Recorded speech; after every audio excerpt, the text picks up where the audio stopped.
Photography is about finding out what can happen in the frame.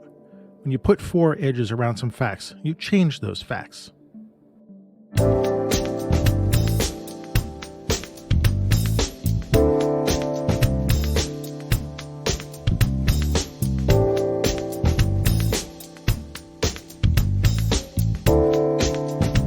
Hey, welcome to the Street Shots Photography Podcast. This is Antonio. And this is Ward. Good evening, Ward. Good evening, Antonio. I see that you're starting to look like me. Yes. Ward is growing a little bit of a... Oh, it's going to be a massive beard. Is it going to be like a Grizzly Adams or a Jeremiah Johnson kind of beard or something like that? No, it will be classy yet rough. I have no Classy idea. yet rough. It's coming in white. It's coming. This is the first. It's coming in white. Oh, beard. Okay. Yes, I used to be brown with like copper colored highlights in it. Now it's just white. Yeah. Well, you're starting to look like me. No. I haven't grown completely. I thought there's a full beard. It's not a goatee like yours. You're I can't do the full. If I do the full, I start to scratch. I can't make it past 2 weeks, and I go crazy. Well, although I look good in pictures, though, I think it looks good. Well, we'll see how good I look in pictures. I don't know, right? We're in the early stages right now, so I don't know. I was just watching. Elizabeth was just watching Friends episode, and George Clooney was on as a doctor, and I'm looking at him, and you know he's clean shaven and whatnot, and I was like, he looks so much better as an older guy. With the beard and the gray and all that kind of stuff. But I'm just wondering if that's because I'm older too. And it's like, yeah, who knows? Well, don't they say some men get more attractive as they age? Yeah. Sean Connery, he was, I think he got a lot better. A lot of people do. Yeah. I don't know if I am. I can't tell. I can't tell. I'm in no position at all to judge. All right. But now that everybody's heard our beardnesses. What number show is this? This is show 154 for 154. What are we at the end of February 2022? All right. 154. Yeah. So, I was racking my brain, and that's the way it goes, is racking my brain trying to figure out what we're talking about, because of course, just like I am, we don't have a plan of shows. It's like I call the Seinfeld of photography. Right. I was like, you got something in mind? You got something in mind? Cats. We'll talk about cats. Yeah. So I was reading, I think in my dispatches from Greenwood last time, I was talking about the book I was reading called Good Pictures. What was I thinking? I was, because it's a lot of little different things about photography, which is so I actually finished that book, and then I was bringing with me today while I was in the hospital with my wife, reading a book from David Campany called On Photography, and I'm reading these so I can get some ideas. Right. But what popped up, I sort of randomly opened the book to Gary Winogrand page. And, the show starts with his quote. So I won't repeat it, but there was something about the edges. Now, he's talking about the edges, creating a frame around the world. But the word edges popped in. And actually, the thought of the idea that the title of the show is Life on the Edges. Cool. But one of the things it got me thinking about, and I bounced this off of you, and you thought it was a good idea, was to talk about the edges of the photographs. And what does that mean? And of course, I don't know what it means entirely, but let me just sort of go into this a little bit. So much of what we do, or photography, is dealing with the subject in the center, and how do we deal with what's on the edges of the photograph, whether it's cropping, whether it's subjects being, half in the frame, half out of the frame. How do we deal with the edges, and how important this is? And I remembered while I was thinking about this that you had. I think about it quite well. You think about it a lot more. Yeah. So I kind of want you to sort of guide me into this a little bit, because I'm sort of walking through it a little bit, not knowing exactly what I'm talking about. Well, no, I think it's an intuitive thing for most of us. I mean, if we spend any time at all in photography and shooting, we're trying to decide what's going to be in the frame and what's going to be out of the frame. And that, I mean, that's the first thing. That's the first lesson you either learn or teach yourself. Mm-hmm. And then beyond that, what are the things specific to photography that you can do? And one is manipulating edges. I mean, Winogrand was all over that, right? About, his tilted edges or his tilted horizons and what's in and what's out, and his, the speed of the way he worked, and kind of the almost a haphazard, or clearly sometimes a kind of a haphazard arrangement of what was he trying to shoot here? What are we showing? Mm-hmm. For me, it's about, trying to find something that is aesthetic, that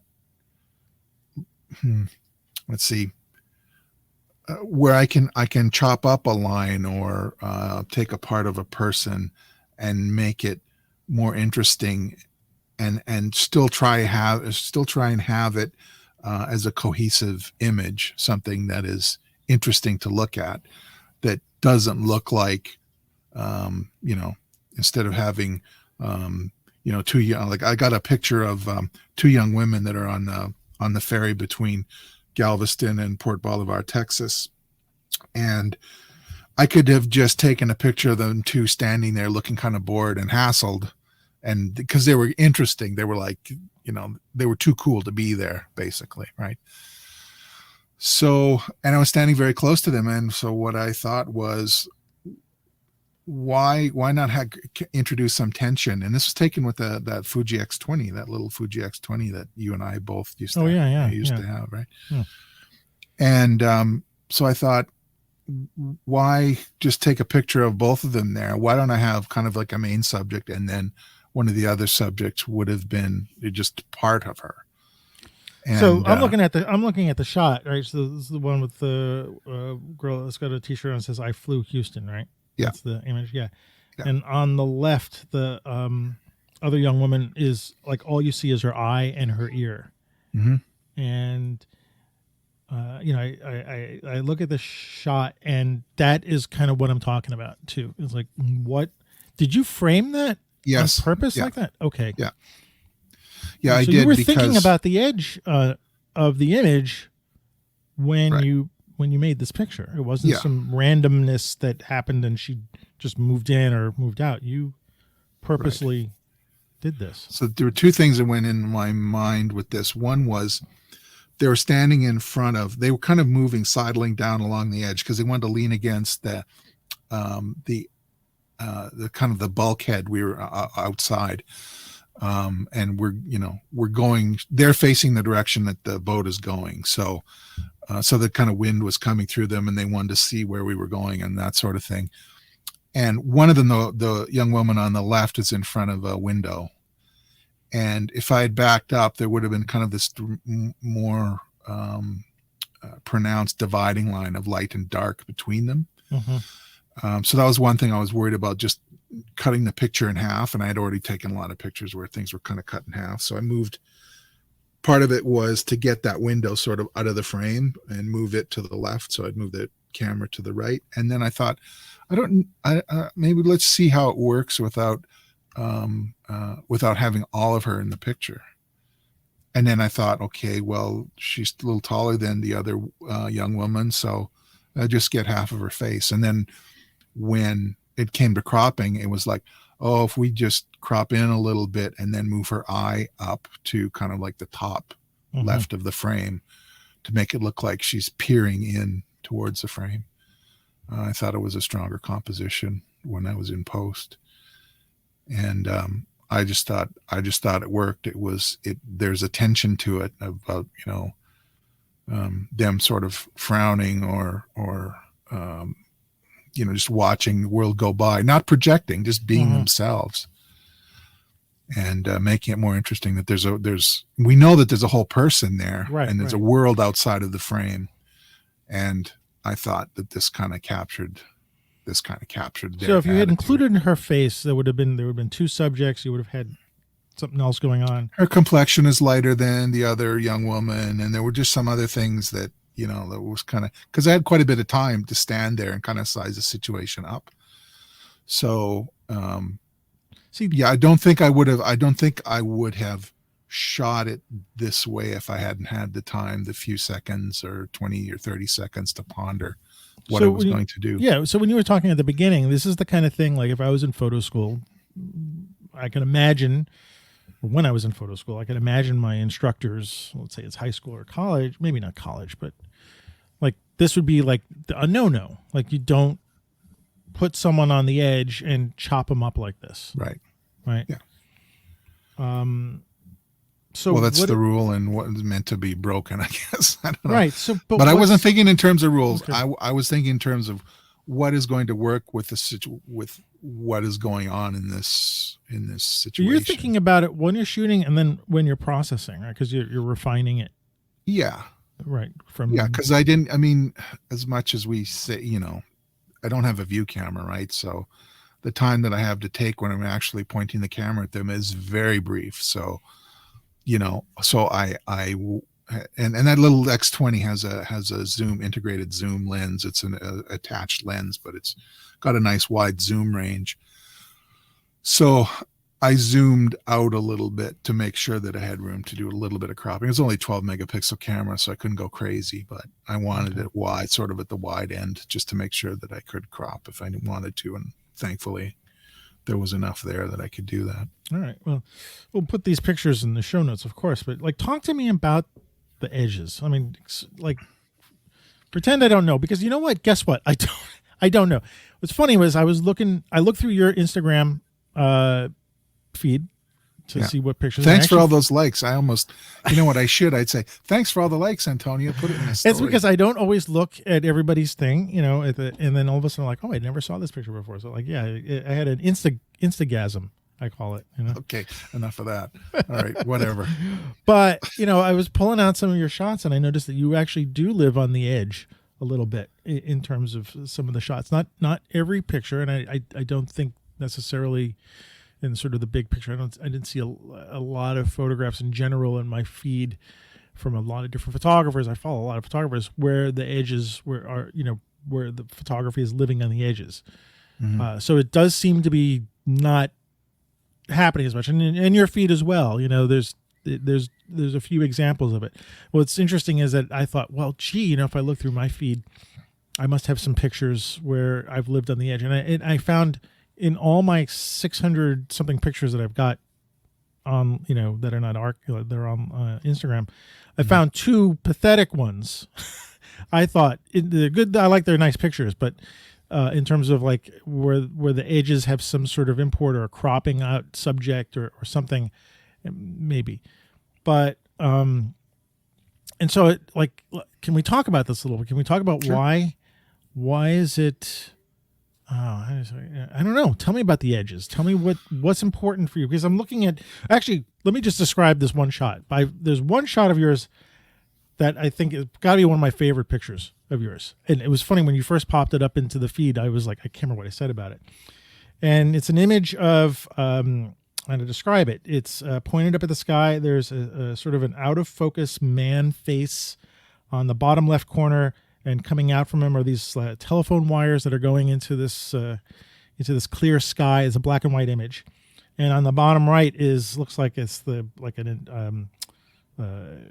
something from a kiosk or something like that, with a cowboy and carrying a beer thing or something like that. Mm-hmm. And so in this picture, you've got these two sort of competing objects on the bottom right corner and bottom left corner of the image, and then these lines coming up and being cropped out at the top. Right. And for some reason that struck it. I can't describe what drew me to this picture, mm-hmm. but it drew me, and I must have said something about it, and I still am drawn to it. And I realized that it's cropping out like the man's picture, his face. First of all, he's out of focus a bit. Mm-hmm. He's chopped into that corner, and also the whatever that object is on the right, like I think it's like a food kiosk sign or something like that, or sculpture, is also cropped. So I don't know what's going on. Yeah. And then these sort of wires coming up, but that go into the sky and are also chopped up. And there's a lot of blank space, and also there's a little bit of.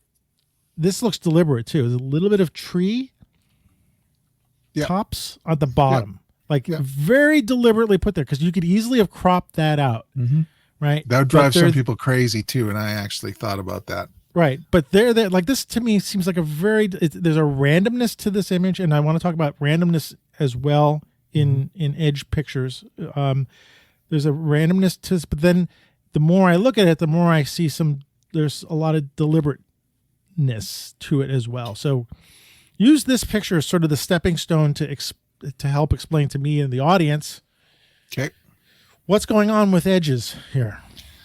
Okay, so all right, I'll go back to a kind of, I don't know, like a personal philosophy I have about this that I've been thinking about. Actually, since I started doing the street work, it was like fragmentation, like my missed shots, and I try and learn from the missed shots, is sort of like what worked, what didn't. Okay. And I found every now and then I'd have these leading lines, or I'd have something, or that, and I'm terrible. I don't know if it's my eyesight or whatever, my horizons. I always use the electronic level on the camera because my horizons are not the best. And then I kind of discovered that I was missing things, and I didn't, some things I missed, they didn't look so bad. And I got this wonderful triangle corner of a building, and wow, that looks kind of cool. And then I started thinking about edges. And I was thinking about, and then Mark Ryerson, our friend, I think he, and I don't know if we had a conversation about it, or I'm imagining a conversation about it early on. This is like 2014, 2015. We were talking about, edges or something like, I don't know. I don't remember all of it. That there's a world inside the photograph, like you're shooting a studio, or you're doing some editorial work or something. Everything is contained in that photograph. There isn't any existence outside the frame of the picture. And you want to take this picture of this woman's face or whatever, and all you need to see is there. And I was thinking, well, that is interesting. So why, what kind of pictures give you an idea that there's a world outside the frame? It could be a door open on a car and half the family is out, and it's pretty clear that, the rest of the family, just by the way the kids are running out of it, they're looking towards their parents or someone, like they're responding to someone who's outside. And so there's kind of a gesture of, there's action going on outside the frame. And I thought that was kind of interesting too, that there's a story happening. And I thought about that for a while. And I said, well, in shooting street, I can't really depict that. How often would I get something like that? Yeah. So then I kind of came around to, what about if I shoot fragments of people and fragments of buildings? And I don't know what my influences would have been. The picture that you're talking about here is called Zip. And I don't know if you want to know what the context of this, or you want to live with the mystery. I mean, I can tell you all about it if fine. you want. I think, yeah.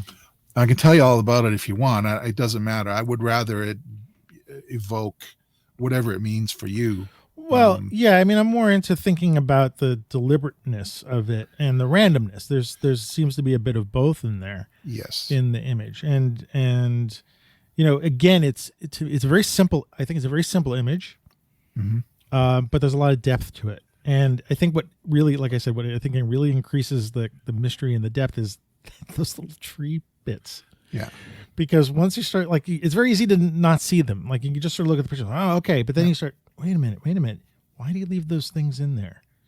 What's the purpose of it? So to me, this picture is all about edge. Right. The everything's in the corners, the little leaves in the bottom, and the wires going off, trailing off into the world. You have no central subject. No. Right. I mean, as one would think that a typical photograph should have, say, what am I supposed to look at here? What is the, I'm not being critical about it. It's just like, Well, you to can. me, That's it's a fine. whole. I sold the fine print, so You did? you know, On this? I sold the fine See? print of Okay. this one. Yeah. Well. And it hung in public for 3 weeks. Yeah. Okay.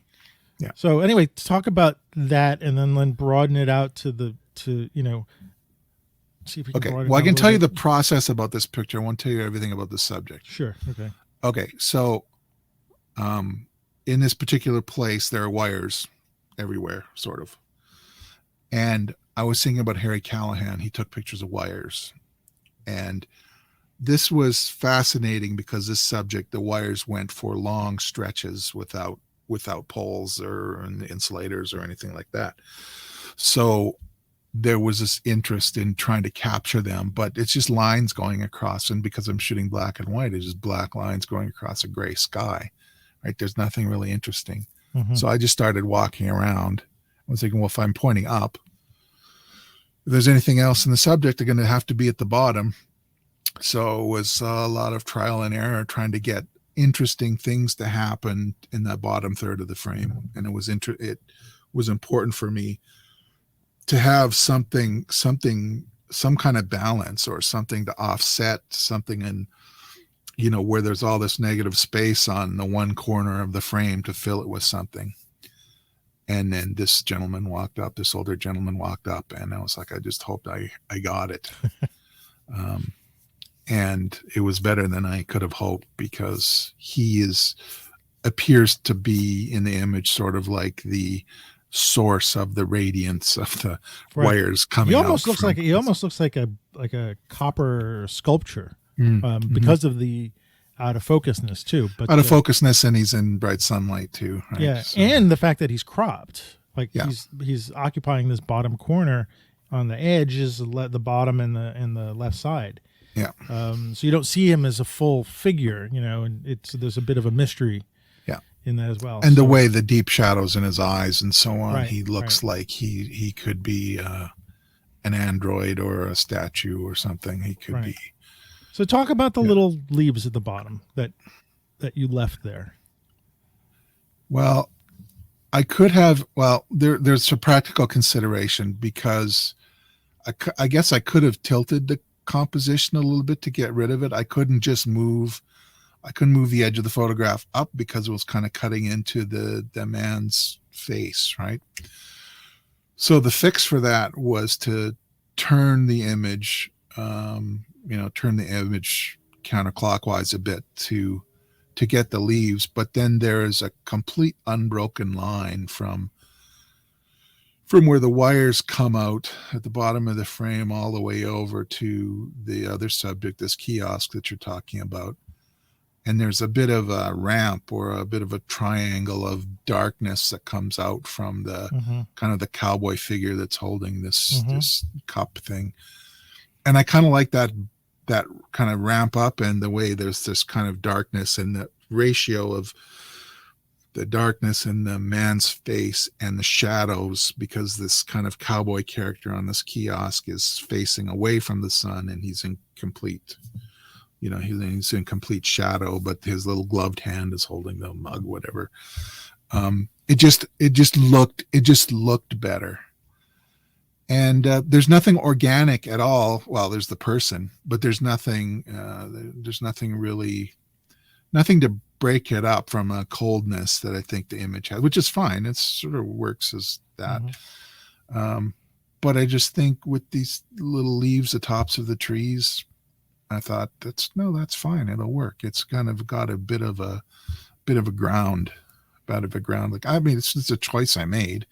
I don't know if it's right or wrong, but I just thought this looked better than one where I either dapped out, I healed them out, or I tilted the image.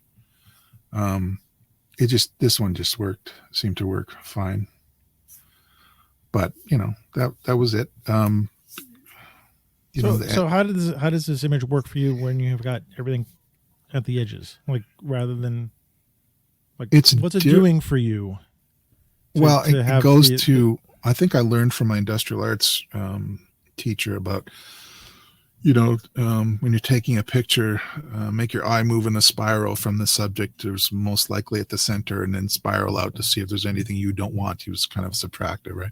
Something you don't want in the image, and then last thing you do, maybe, I don't know the way he put it, is check the edges, check the edges to make sure there's not a tree or anything impinging coming in and possibly ruining the composition. And so, I don't know, I just kind of like that, search the edges. And maybe I searched the edges first now before the central subject. I don't know. But I like pictures that have a lot of space, in either a light space kind of in the middle with darkness on the outside, which I have a preponderant. I like to vignette quite a bit, less now than I used to. So lightness in the middle, going dark on the outside, or a subject is sort of, I guess I'm getting that backwards. But anyway, a lot of negative space in the middle with the interest being around the edges, or the interest being in the middle and then having it vignette. That's really what actually, you just talked about. Let me change course a little bit here. You're talking about vignetting. I mean, I know I do this a lot in my black and white pictures, is that I'm adding a slight vignette on the edges and maybe lightening the center to draw, the viewer's eye into the center of the pictures. But I'm not giving, I'm by doing that, I'm making the center of the image important, which is what I notice I do with a lot of my pictures. Like I said, I went through all my pictures like, center. I mean, not exactly center, but the subject is right there in the middle of the picture, but I am sort of, the edges of my images are second class. Maybe I could put it that way. Yeah, like that's just the way you work. It's not right or wrong. Yeah, but it's all trying to serve the center of the image. And again, I'm being a little bit, not every picture's like this, but I know, I kind of know that's how I feel when I start looking at my work, and it's like, okay, well, I'm shooting, the edges are there to serve the center. And I think what I really want to sort of explore a lot is how we do that. Why do we do that? Why is this when we see a picture and the subject is cropped, like the top of, I'm thinking of that picture from, what's his name? Fred Herzog, of the guy on the street, right? Hailing a cab, the guy who had the fight the night before. And his hand is cut off and the top of his head is cut off.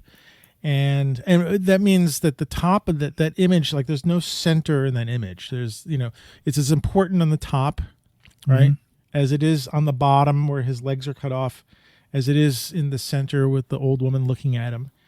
And like just looking at my own work, I couldn't do that. I don't think that way.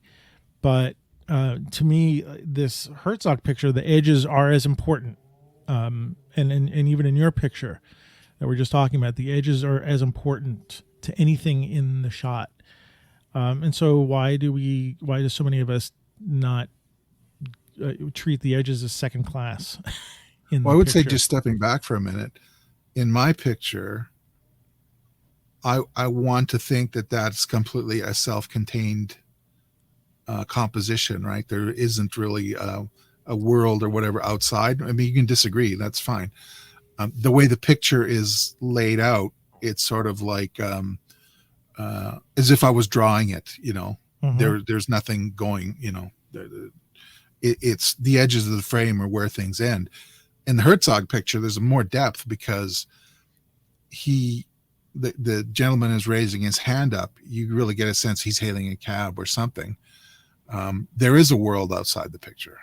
There is a story. There's like, he is looking towards, like I was talking about the kids tumbling out of the car, right? He is looking at a cab or some vehicle or whoever is coming to pick him up to hail that vehicle.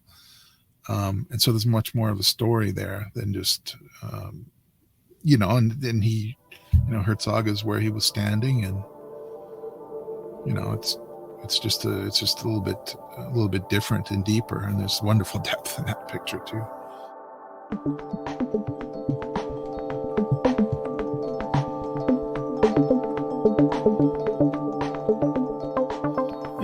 The other part of it is I'm also thinking, is this always going to show up in something like street photography? Because there is that randomness, the energy and the motion, and how we go and grab a picture when we're doing street. we're more likely to have the world intrude into the center of the frame, and sure, it happens once in a while. I mean, again, I'm thinking because of myself, the pictures that I've got. There's a randomness to this, like the shot of the guy. I have this guy in a hoodie, and he's at the edge of the right of the picture, and he's looking at me, and the top of his head is cut off, and I mean that's the closest I got to finding something that was on the edge. But there's a randomness to that. There's like, okay, I happen to get that. I shoot from the hip a little bit. I'm not looking through a viewfinder, and in my scanning of the pictures afterwards and saying, oh, what works and what doesn't, I thought, oh, okay, that worked. I like that, but it wasn't something that I was seeking to But like the Herzog picture, there's story in this one too, right? Even though the gentleman that's sitting on the stoop is looking up at the person who's in the foreground, and you really only have their the part of their legs, torso and leg, in the frame on the right hand side. And so you're looking at the guy on the stoop, and the guy on the stoop's looking at, there's a kind of there's a story going on there. There's a direction of attention. So there's something about there being the world outside the frame. Outside the frame. Is outside. Okay. Yeah. I get that when first of all, you put up a picture of two women on a backdrop holding up a frame. Mm-hmm. And the shot shows the backdrop and plus the surroundings of it. And this is sort of a different way of talking about edges. And of course, I'm thinking also about a lot of Irving Penn images, which are favorites of mine, where he shows the backdrop and then he shows the studio beyond it. And so in that sense, it sort of dovetails a little bit into this idea that there's a world outside the world that you're creating. Right. And in so this that's case, a different world of the edge. The edge then becomes almost as important part of the subject of the picture. Yes. Yeah. Well, yeah, absolutely. What I was thinking about for this picture was the Mary Ellen Mark. Was it graduation? She was going to high schools, shooting the proms, and she'd have couples line up or whoever wanted to get their picture taken, and she'd do this kind of formal picture. And I'm not sure whether she showed the backdrop and the surroundings outside the backdrop. I want to say she did, but I could be wrong. But that's what I was thinking of when I took this picture. Mm-hmm. And I'll give you some background on this one. There's the woman on the right-hand side. It was her birthday, and so she rented a community hall to have a 70s, like a disco party, and we all dressed up like we were. Yeah. And the woman she's posing with is her sister, and I didn't give them any direction at all. I just said it was actually her husband that set up this backdrop, and just to take, so you could take your own pictures or whatever. He had this backdrop. So just as the evening was ending and people were, leaving, they were kind of staying behind, cleaning up. I said, can I take your picture? So I took quite a few pictures of them, and I just thought, there's a Mylar balloon hanging up on the left-hand side of the frame, and there's curtains, hanging up on the other side, and then there's the frame itself. I just thought it was too good of a composition to not to back up and say, this is a creation. This is them posing in front of this backdrop, which is in front of the real world. And so there's a dimension there. And so this is sort of about the environment that they're in, that this is, a party that was created, and we're showing everything like this is a party inside of the real world. Mm-hmm. And I think you had put a picture up of, that's not a Bert Stern picture. It's an Avedon picture of Marilyn Monroe. Right. Right. Where he printed it using filed out negative carrier, which was a thing at some point. And the point of that is for those of you I filed out negative carrier. We need a glossary. Sorry to go back in school when we had the file that there was we only had two of them.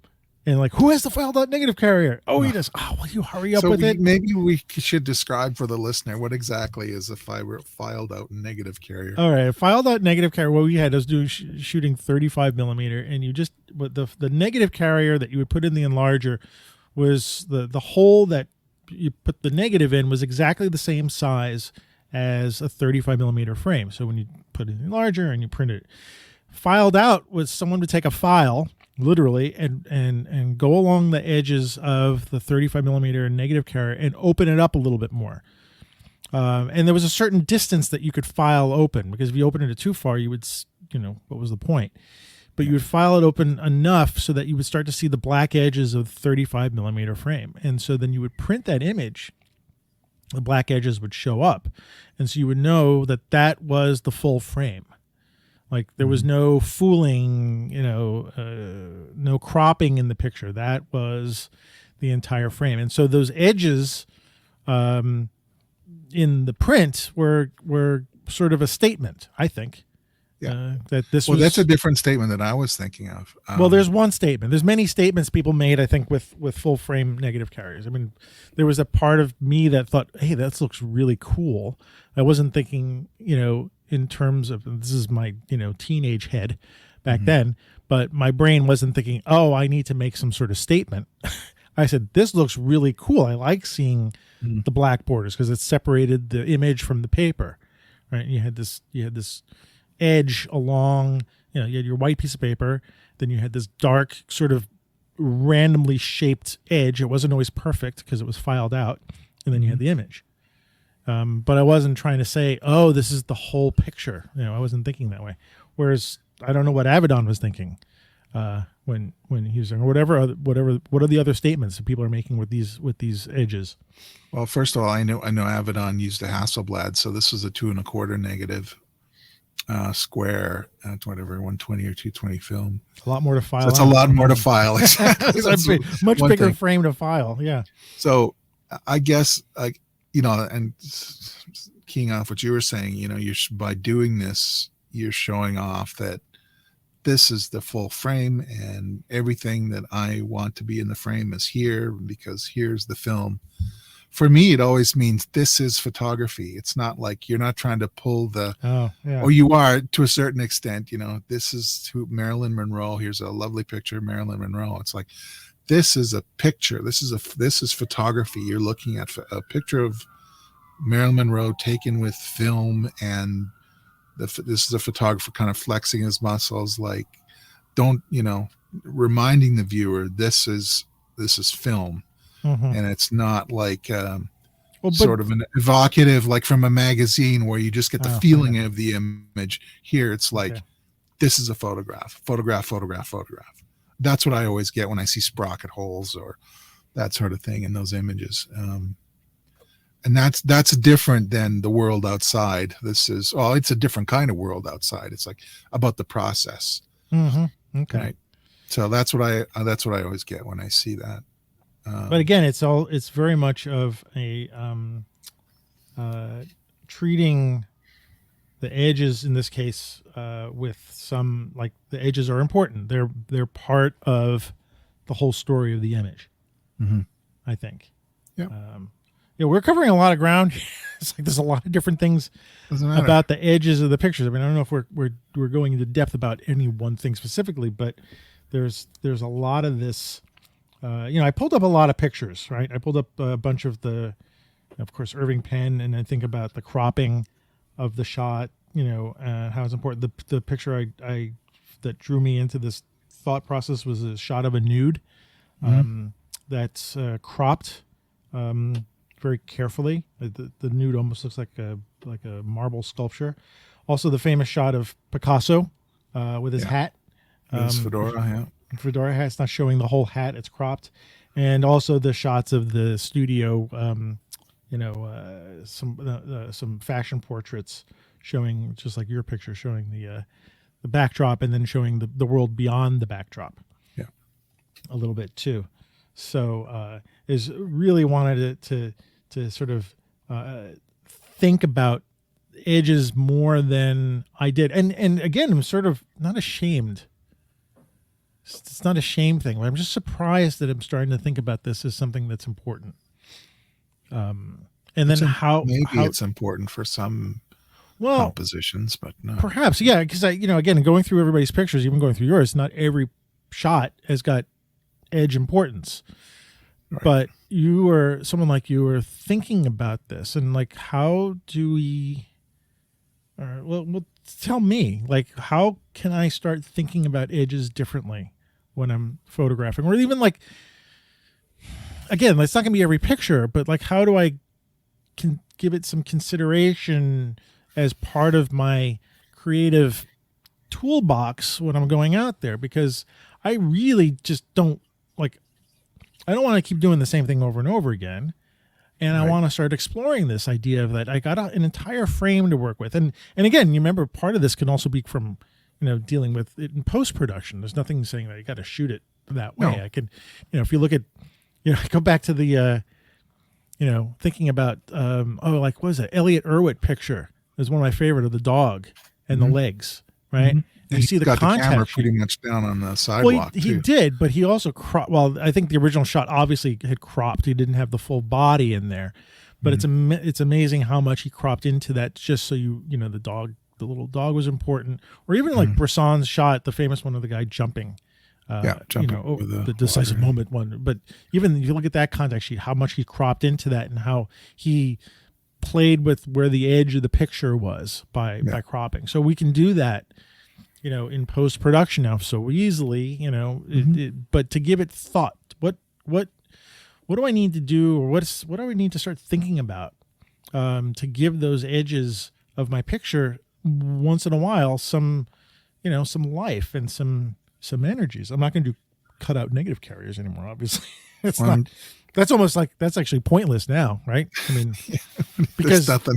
Unless I'm printing, you can put a little frame on it that's got. Well, there's certainly apps that do that. You can get these, little add-ons, but what does it say? Like, you really can't do that now. It doesn't make any sense, because who's going to believe? Okay, well, that's the full frame. I mean, it's digital. Who cares? Yeah.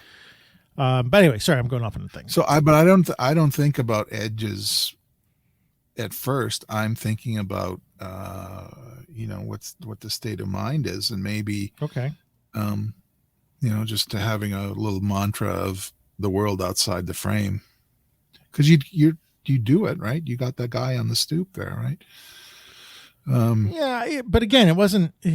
No, I know it's. But take credit for shot that you did. Take credit for your accidents. Like, no, sure, I can take some credit from them, right? Right, I can take some credit for sure.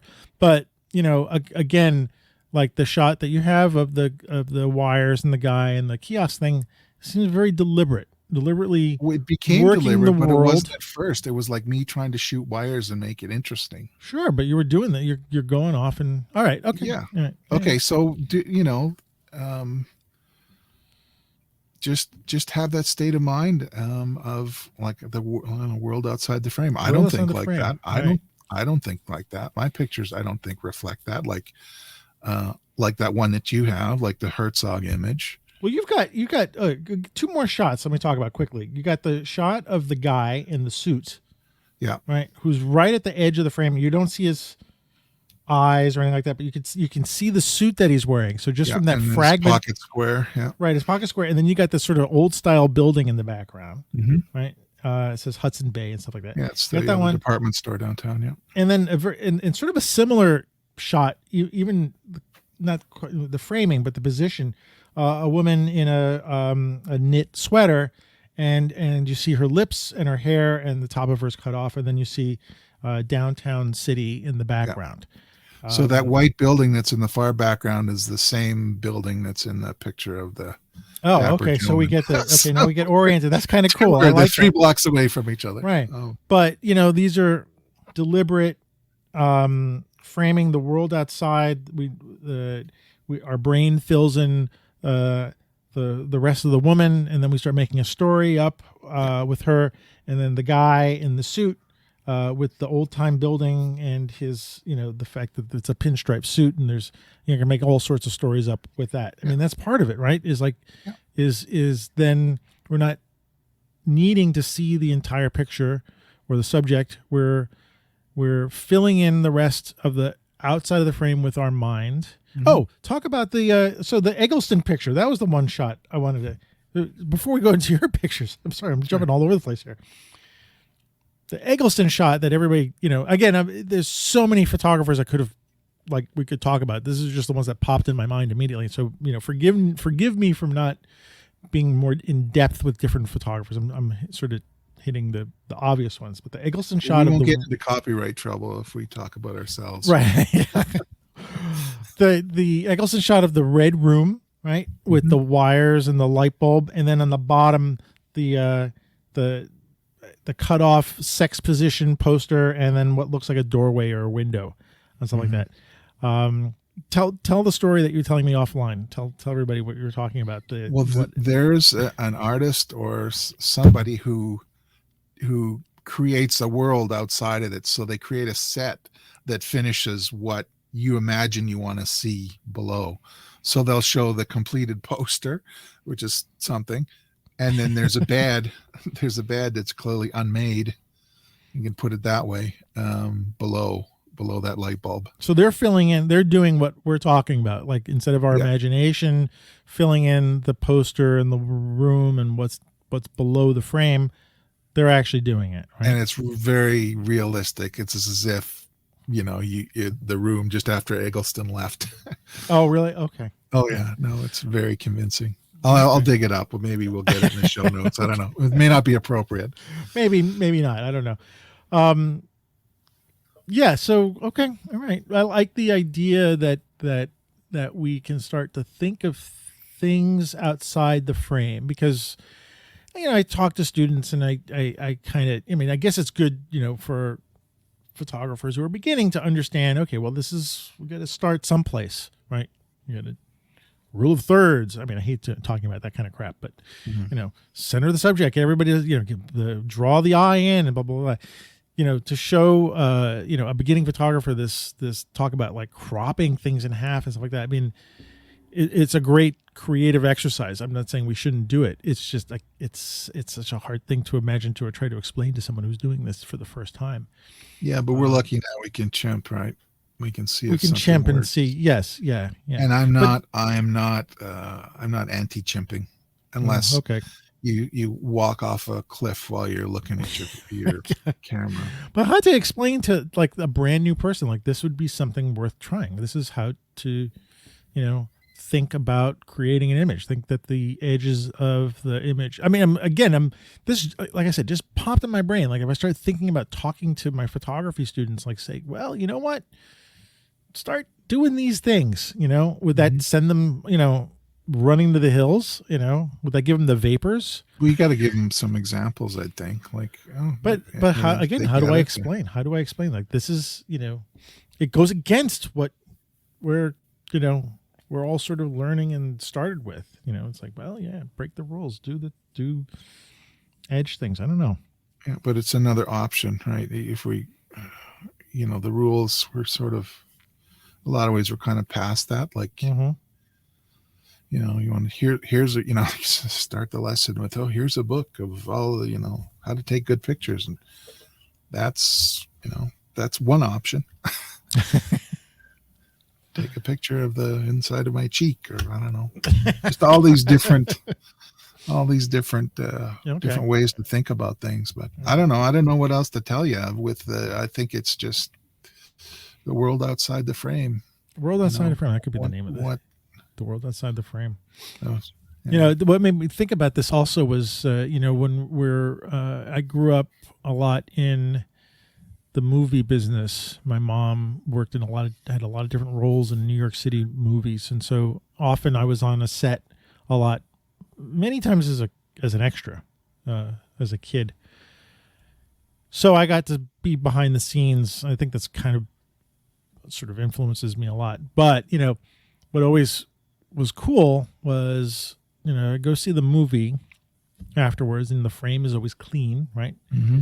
Because all the chaos, all the microphones and assistant directors and PAs holding crap, and they're just outside that frame, right? And they're not they're not to be seen, obviously. They're not to know that there's anything there. So you can't have any edge importance in that kind of, the edges have to be clean. They're part of the story, right? But it always amused me because I always knew what was just outside the frames, right? Yeah. Especially the boom mic. The boom mic was always just above the actor's head. Just above the top of the boom mic guys were always amazed me. Like, how do they keep out of the frame? And so I, in that sense, the edges for me have to be clean, or I thought maybe sort of part of my photo DNA is like, the edges have to be clean. That's valid. I mean, that explains. But what's interesting is that, if you watch documentaries, a lot of people, there's a lot of technique in documentaries where they do sort of what you did, showing the set. There might be the shot of the person talking, but then they'll cut to a B-roll and you'll see that it's a set with lights and stuff like that. Well, the documentary director wants you to be there with him, where the Hollywood but they'll go back and forth. Blockbuster is like trying to transport you, Right. Oh, they'll constantly remind you that there is some sort of world outside the person who's being talked about, or the object that's being seen is something else that's larger. So anyway, I don't know if that really equates to photography. I just know there's a very different way to. Does? Yeah. Okay. Yeah, I think so. All right. Well. Yep. All right. Well, Visual. I think. Yeah. All right. I don't know if we beat the subject to death or we got any answers. I don't. I'll be going to sleep tonight going, we should have talked about this. It's just something I wanted to think about more because, again, once I started looking at my own, and again, I only looked at the work that I posted. I haven't gone through my, back catalog and Lightroom for all the pictures that I've sort of, said, no good. I think maybe I'll do that now and see if I've got pictures that are, where the edges have some more interesting things going on. Yeah, or even if you crop them a little bit to make them right to work on. And I know that may not have been your original intention, but I use stuff like that for fuel for where I want pictures, where I want my images to go next. So and again, I guess sort of coming up with the idea that we should perhaps respect the edges on pictures sometimes. Like, there can be as important, whatever's going on, that not everything has to be centered, and I mean that figuratively and literally. But who was it that said you're responsible for every square millimeter of the frame? Was that Winogrand? Somebody like that said that. One of those people said that. Yeah. Well, you're one of those guys, right? So the edges are part of that, right? Well, and again, someone like me deliberately sort of given the edges, turning them into second class. Turning the edges. I keep saying second-class citizens. Yeah, but you have this Hollywood background that I had no idea. You sprung it on me. I'm like, what? I didn't say you didn't know that before. No, I didn't know that. Keeping the boom mic out. That's very. Well, cool. I didn't do that, but I mean, like, no, watching maybe it being done that affected or that influenced you. So. What's interesting about that as well is that it would never bother me when I went see the movie. Like, I would get into the movie and the story would, even though I knew how the sausage was made in a sense, I was able to disassociate the experience of having been watching the making of it with the story or whatever I was seeing on screen. Even though I knew what was outside the frame, I knew the story that's outside the frame. Like, I knew that, in this shot, when they did this, there was, like someone walked into the background and they got yelled at, that was the behind the scenes information, but there on the scene, on the screen, there was something, it's clean and the story isn't affected by it. And it's different with a movie. I mean, because you're trying to tell a story. Sometimes when you're just trying to tell stories with pictures, you can learn things from movies. I mean, you learn things from everything. Yeah. All right. Okay. Well, that's all right. Something to think about. Maybe we didn't come up with like I don't know, maybe there is no thing to come up with, but I didn't want to think about it.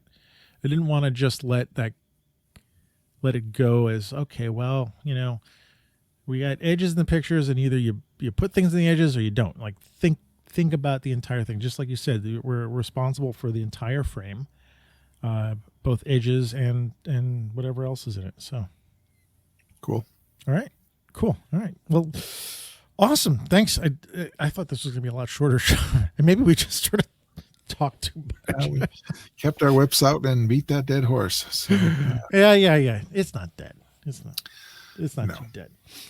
I wish I could. I think I could put. I'm only going to put our pictures in the show notes. I'm not going to put the Irving pens or the Eggleston pictures. People can go find those pictures themselves. You know what I'm talking about. And I left totally out the Bill Brandt nudes. I didn't think they'd necessarily fit in there, but again, that kind of it's cropping. The abstraction or the abstraction. But that seems to be a lot with nudes. I noticed that there's a lot of human body kind of things you crop into it, and things sort of fall off the edges anyway. It seems to be a technique. But anyway, maybe that's for another show. And the Stravinsky picture too, the Arnold Newman shot of Stravinsky. That's another one that's cropped. That one, I'd like to just talk about that one picture. Anyway, never mind. Sorry, I'm jumping ahead here. So yeah, that's great. Well, why don't we just end it here? Okay.